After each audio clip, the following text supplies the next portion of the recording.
Le 30e sommet des chefs d'État et de gouvernement de l'Union africaine s'est ouvert pour 2 jours hier à Addis Abeba avec bien sûr la participation du Maroc qui célèbre les 1 an de son retour au sein de cette institution. Une délégation marocaine y est conduite par le chef du gouvernement, Saad Eddine El Othmani.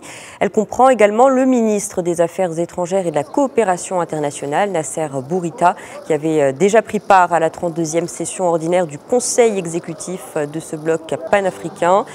Lors de ce sommet, durant lequel la lutte contre la corruption est le thème central, plusieurs questions relatives notamment à la paix et à la sécurité, au développement ainsi qu'aux réformes institutionnelles de l'organisation continentale seront évoquées. Et selon Saad Eddine El Othmani, le Maroc a son mot à dire à propos de toutes les questions posées sur la table des chefs d'État et de gouvernements africains, notamment sur le thème de l'immigration. Le chef du gouvernement a d'ailleurs rappelé que le roi Mohamed VI a été désigné leader sur cette question de la migration au niveau africain. C'était lors du 28e sommet de l'Union africaine. Je vous propose de l'écouter.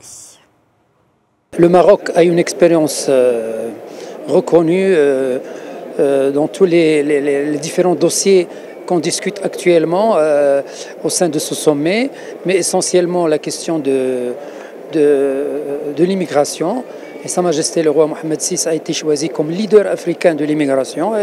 Il y a un programme qui a été présenté à ce sommet. Les autres thèmes, par exemple la lutte contre la corruption, l'égalité homme-femme, les énergies renouvelables, l'employabilité des jeunes, etc. sont tous des sujets dans lesquels le Maroc a son expérience qu'il peut partager avec ses frères africains.